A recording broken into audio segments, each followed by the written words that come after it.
जलील साहब ने जिस तरीके से एक भ्रष्टाचारी नेता का जो भ्रष्टाचार वहां पर निकाले हैं, तो उन्होंने सैयद इम्तियाज जलील साहब को जातिवादी साबित करने की जो नाकाम कोशिश किए हैं, तो उनको इस सभा के जरिए बोलूंगी कि पूरे महाराष्ट्र के अंदर संजय सिरसाट साहेब, पूर्ण महाराष्ट्रात जर कोणी सेक्युलर नेता असेल तो फक्त आणि फक्त सय्यद इम्तियाज जलील साहेब असतील.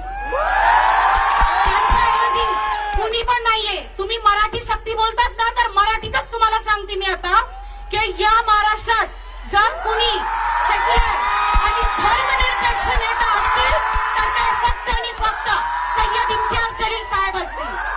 तुम्ही काय करतात? तुमच्या स्वतःचा जे भ्रष्टाचार आहे ते लपवण्यासाठी तुम्ही इम्तियाज जलील साहेबांना जातीवादी घोषित करत आहे.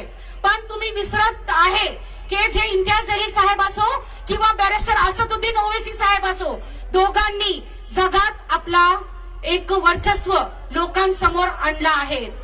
जे बॅरिस्टर असदुद्दीन ओवैसी साहेब आहेत, त्यांनी जे तुम्ही जेव्हा ते गेले होते टूरला, आपले जे विदेश यात्रासाठी गेले होते, तेव्हा तुम्ही स्वतः बघितले की मला असं वाटत आहे की ओवैसी साहेब आता हिंदू बांधवांचे पण वोट घेऊनच दम घेणार आहेत.